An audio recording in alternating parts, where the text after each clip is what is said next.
Pemirsa, pelaporan dan analisis transaksi keuangan atau PPATK menemukan dugaan transaksi politik uang melalui e-wallet dan e-money yang mencapai triliunan rupiah jelang pemilu 2024. Kepala Pusat Pelaporan dan Analisis Transaksi Keuangan PPATK Ivan Yustiavandana mengatakan dana ilegal yang ditemukan diduga berasal dari persorangan dalam unsur daftar calon tetap atau DCT yang ditetapkan KPU. Ivan juga menyebut bahwa transaksi tersebut merupakan transaksi tunai. Temuan ini diketahui melalui pengecekan rekening khusus dana kampanye atau RKDK yang seharusnya cenderung flat atau stagnan. Namun ditemukan peningkatan transaksi yang masif di luar rekening khusus dana kampanye hingga 100% selama beberapa bulan belakangan ini. Dari situlah PPATK menduga adanya transaksi ilegal untuk membantu pencalonan pihak tertentu. Ivan juga mengaku bahwa pihaknya sudah menyurati KPU dan Bawaslu terkait hal ini.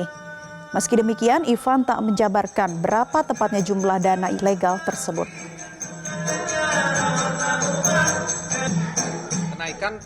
Kenaikan lebih dari 100% di transaksi keuangan tunai, di transaksi keuangan mencurigakan segala macam. Ini lagi kita dalami. Ini pas masa kampanye aja atau gimana Pak?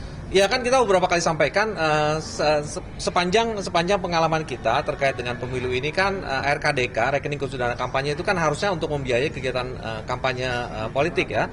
Itu cenderung flat kan, cenderung tidak bergerak transaksinya.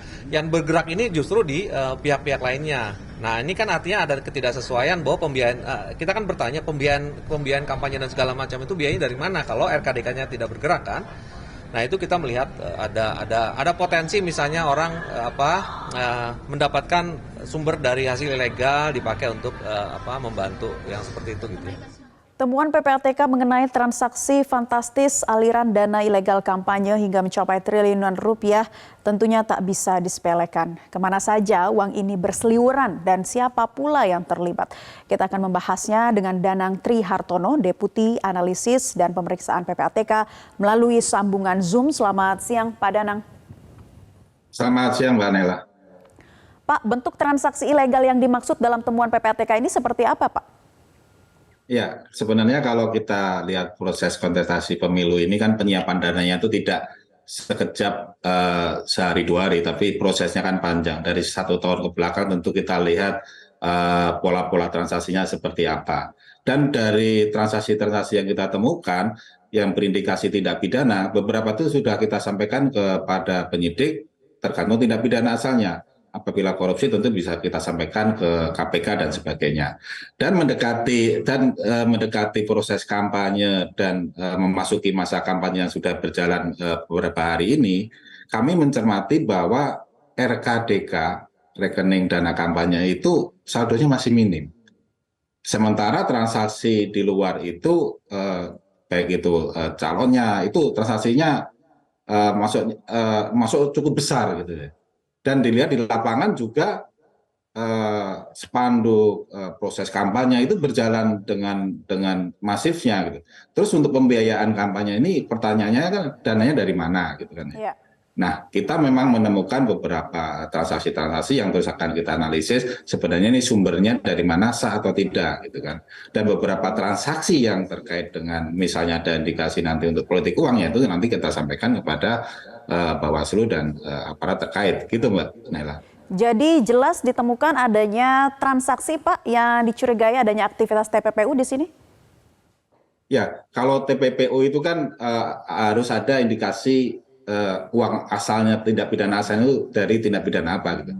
Nah ini memang sudah ada dan ini sudah kita sampaikan kepada penyidik untuk dilakukan penyidikan terkait dengan dugaan tindak pidana asalnya. Nah, kami memang menemukan dari kasus-kasus tersebut, dari profilnya, dari aliran dananya, ini dapat diduga ini untuk kontestasi sekarang gitu. Nah, ada yang hal seperti itu, Mbak Naila. Baik, jadi RKDK-nya ditemukan minim atau flat gitu ya Pak ya, tapi untuk transaksi pemilunya ada? Ya, dari semua RKDK yang sudah kami teliti memang saldonya sebagian besar itu masih minim. Bahkan masih ratusan RKDK yang saldonya itu masih nol gitu ya. Nah terus pertanyaannya selama ini kampanyenya dari mana? Memang berdasarkan peraturan dari KPU, pelaksanaan kampanye ini kan bisa juga sumbangannya itu berupa natura ataupun jasa. Nah, natura ataupun jasa ini juga nanti akan dinilai oleh akuntan publik. Tapi pertanyaannya, apakah iya semuanya itu menyumbang dalam bentuk natura dan jasa gitu ya? Nah, kami juga melihat transaksi-transaksi, misalnya pembelian kaos, pencetakan baliho, itu sumbernya bukan dari RKDK. Nah, yang kami teliti di sumber dana asalnya ini dari mana? Apakah dari tindak pidana atau apa? Gitu. Baik. Demikian, Mbak. Jadi sumber dananya bukan dari RKDK, tapi ada triliunan rupiah dana kampanye yang berseliweran. Ini tepatnya berapa, Pak? Ya, kalau kan sekarang proses kampanye masih terus berjalan ya sampai nanti Februari, dan tentu dananya juga terus akan meningkat sesuai dengan jangka waktunya gitu ya. Nah ini tentu saja untuk sampai saat sekarang dari transaksi keuangan mencurigakan maupun transaksi keuangan tunai para kontestan, ini baik eksekutif maupun legislatif Mbak ya, itu memang mencapai triliunan lah, seperti yang disampaikan Pak Kepala gitu. Oke, sejauh ini hasil koordinasi PPATK dengan KPU dan Bawaslu seperti apa, Pak Danang? Ya, untuk secara gambaran umum mengenai RKDK dan transaksi di luar RKDK itu sudah kami sampaikan gitu ya. Nah, untuk terkait detail-detail kasusnya itu ada juga yang kami sampaikan khusus ke Bawaslu gitu ya. Misalnya ada transaksi pola-pola transaksi penukaran uang dalam denominasi yang lebih kecil yang kami duga itu untuk politik uang. Nah, kami sampaikan ke Bawaslu untuk melakukan pengawasan di lapangan terkait dengan calon tersebut. Gitu.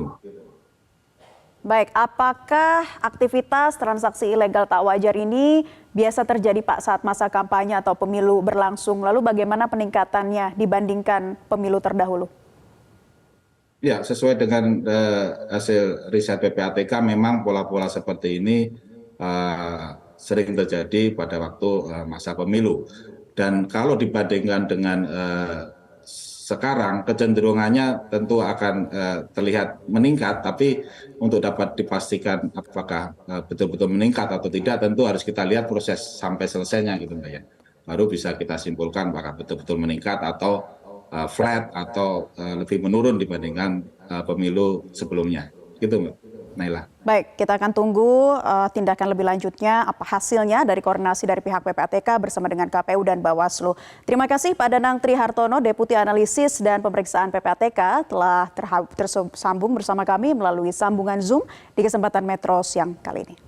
Jelajahi cara baru mendapatkan informasi. Download Metro TV Extend sekarang.